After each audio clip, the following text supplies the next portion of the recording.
Debbie Avey here, broker owner of Staged Homes Real Estate, and I'm talking about legacy with your land.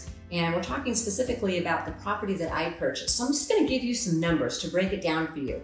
So when I purchased my property at the peak of the market in 2006, I actually paid $1.1 million for it.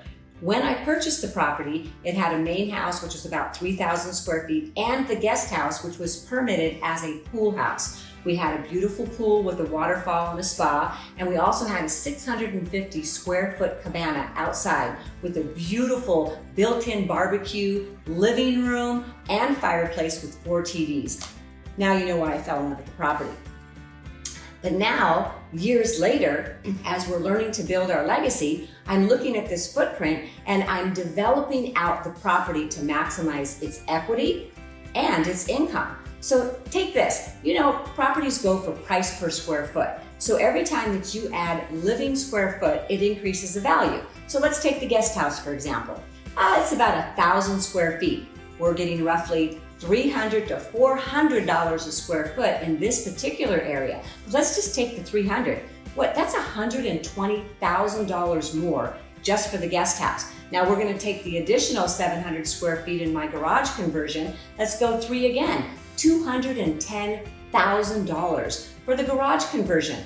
Add a tiny home to it. Okay, so maybe the tiny home's just a few hundred square feet, but the value of having a tiny home and its rental income potential actually gives it a higher price per square foot for the small space that it has. So you're at least gonna get another $100,000 just by planting a tiny home on the property. My next move is a garage, detached garage. Since I took out the garage here and converted it into the 2-bedroom junior suite, I'll have a detached garage, and then I'm putting a 2,000 square foot barn, and I'll be able to count the square footage on that as well. I think I'd like to turn it into a production facility between you and I.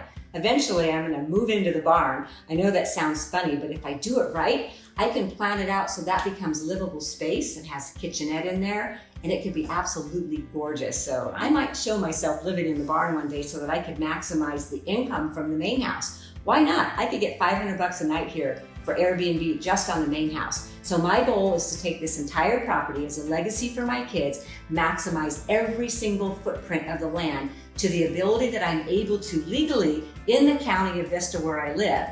And that way, my kids have that residual income forever. And this is absolutely a positive cash flow. You can't even get this from, condos or fourplexes because you have a huge mortgage on those properties that the rent barely covers. But when you have a footprint like this, you're gonna be able to cover your mortgage and a positive cash flow. So if you'd like to strategize with me about your existing footprint or how to get into that footprint, give me a call. I have free consultations and I'm happy to talk to you by phone, by Zoom, or meet with you in person. Of course, all COVID regulations. But this is a great COVID environment for us guys. I feel like I live in an oasis, and I want to show you how to do that too. Legacy is important and family is important, and we all know that more than ever now. So if you're interested in learning more about how to build your own legacy, give me a call, Debbie Avey, 760-212-7355. I look forward to hearing back from you and helping you to strategize on your legacy.